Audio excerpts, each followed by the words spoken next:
Olá pessoal, tudo bem com vocês? Tem uma situação que perturba muito o meu coração e eu estou aqui nesse domingo maravilhoso, um dia lindo lá fora, um dia meio nublado. Nesse dia 15 de novembro, dia de eleições, mas não é sobre eleição que eu quero falar não.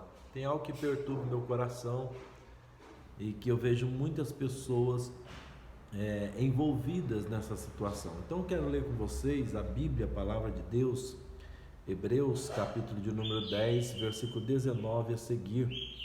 Diz assim, olha lá: tendo, pois, irmãos, ousadia para entrar no santuário pelo sangue de Jesus, pelo novo e vivo caminho que ele nos consagrou, pelo véu, isto é, pela sua carne. E tendo um grande sacerdote sobre a casa de Deus, cheguemo-nos com o verdadeiro coração e inteira certeza de fé, tendo os corações purificados da má consciência e o corpo lavado com água limpa. Retenhamos firme a confissão da nossa esperança, porque fiel é o que prometeu. E consideremo-nos uns aos outros para nos estimular ao amor e às boas obras, não deixando de congregar, como é costume de alguns, antes chamando a atenção uns dos outros, tanto mais quanto vedes que se vai aproximando aquele dia.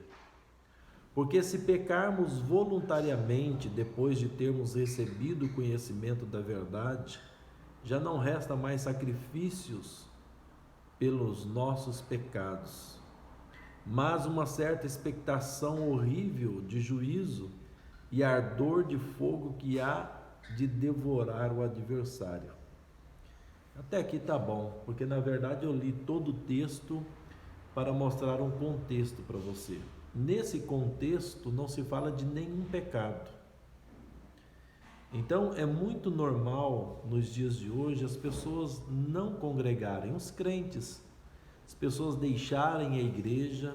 É muito normal hoje em dia falar dos desigrejados, pessoas que não vão à igreja, dizem estar servindo a Deus, mas para estar servindo a Deus não precisa congregar. Esse costume, amados, já havia nos tempos em que o escritor aos Hebreus escreveu a sua carta.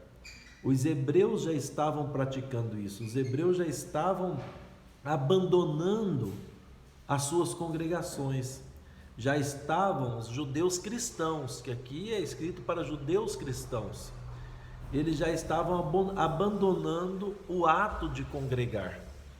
E então vem o escritor pelo Espírito Santo de Deus e diz o quê? Diz assim: não deixemos o ato de congregar, como é costume de algumas pessoas. Então tem muitas pessoas que deixam as suas congregações e que dizem: não, eu posso servir a Deus em casa. Mas ele diz que não é para fazer isso, e além de não fazer isso, é para nós chamarmos a atenção dos irmãos que estão fazendo isso. É para nós conversarmos com os irmãos que estão fazendo isso e chamar a atenção deles para eles não fazerem isso, tanto mais quando nós percebemos que o dia do Senhor Jesus, aquele dia, está próximo. Amados, a volta de Jesus nunca esteve tão próxima. Os sinais nunca foram tão claros. Você não pode deixar de congregar. Você não pode ficar na sua casa num domingo à noite, no dia de culto, seja qual for o dia de culto, no domingo de manhã, numa escola bíblica dominical, e não ir buscar o conhecimento de Deus. Se você ama a Deus, você vai para a casa de Deus. Por quê? Porque é pecado não congregar. Não fala de pecado em lugar nenhum aqui, a não ser o versículo 26, que é o versículo imediato ao versículo 25, e que na verdade, quando foi escrito originalmente, nem tinha divisão de versículo. Divisão de versículo foi colocado muito depois, divisão de capítulo, para que nós pudéssemos nos localizar melhor na Bíblia, mas quando foi escrito foi um texto direto. Então o versículo 26 está ligado imediatamente ao 25. E o 26 diz que é pecado não congregar, porque se pecarmos voluntariamente, que pecado é esse? O ato de não congregar.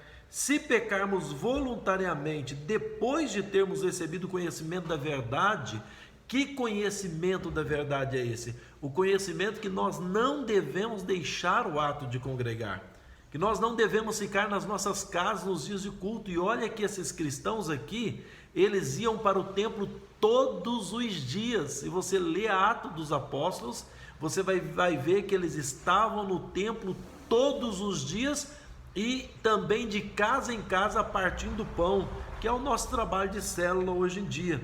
Então veja só, é pecado, porque se pecarmos voluntariamente depois de termos o conhecimento dessa verdade, já não resta mais sacrifícios pelo nosso pecado. Olha que coisa tremenda, já não tem mais sacrifício, né? E ali ele começa falando do sacrifício de Jesus, no versículo 19, o sacrifício de Jesus é o que nos dá ousadia para entrar no santuário, entende? Mas se você deixar o ato de congregar, você está cometendo um pecado e não resta mais sacrifício pelos seus pecados, mas olha só, certa expectativa horrível de juízo e ardor de fogo que há de devorar os adversários.